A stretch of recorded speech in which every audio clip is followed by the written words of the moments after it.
Hey, what's up, Moto Buddies? Mike here from Takamoto Co. We ran into a problem with this Cove as we've been working on it and getting into it. And that's probably my fault, but the air filter on this thing, first of all, it's huge, absolutely enormous, which is great. That's gonna prolong the requirement for service interval, and so you can double or triple the service life of this filter just because it's huge, massive surface area.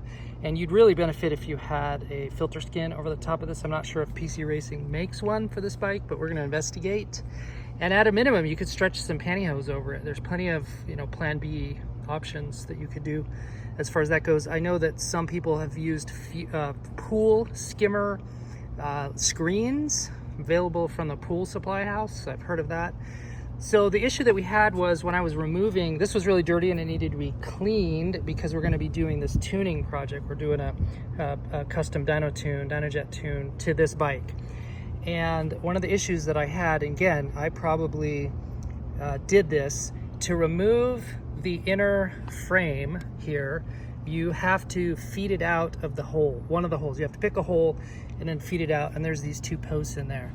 And I was probably too rough with it, created some tears, and it ended up splitting the seam and pulling this thing apart. Now, I talked to Gary at Cove USA, and they are gonna send us a new one. So what we needed to do though was have a temporary fix, because we gotta dyno this bike and we need a good airflow.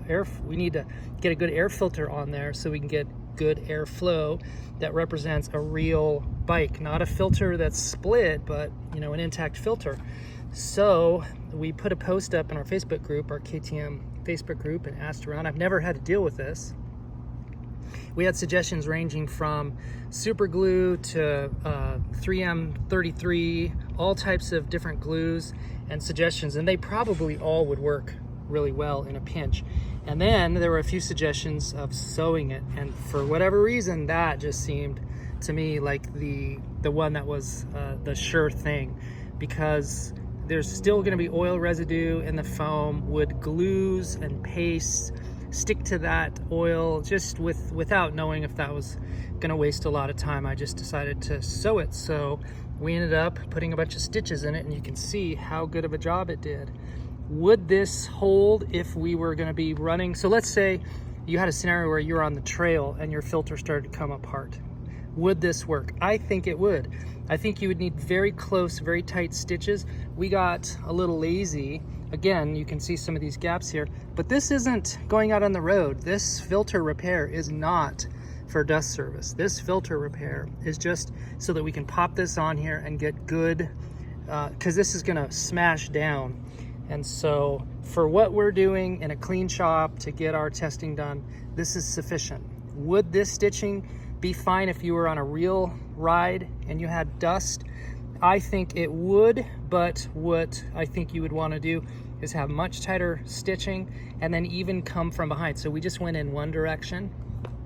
I think we would have turned this inside out and then done a second layer of stitching. So I guess what this ends up being here is a little bit of a pro tip, that if you have a field problem with an air filter that comes apart on you, I think that stitching with a needle and thread would be a viable and successful solution for you to get through whatever section you're in and whatever duration ride you're on until you could get a proper replacement filter. So this was a new one for us, never having had to deal with anything like this before. Thought we would show you what we came up with and just point this out. This could be a savior engine, savior ride kind of situation. I think if one last thought, if you did have to do a solution like this out in the field, I think I would absolutely try to find some pantyhose to act as a pre-filter, and then I would make sure that I rode in clean air. I would not ride with this filter with any type of repair like this in a pack. I would make sure we were at the lead bike or very, very far separated so that we were riding in completely clean air until we could get a proper replacement. So maybe this will help somebody at some point on some time. Like, subscribe, go out, get some adventure.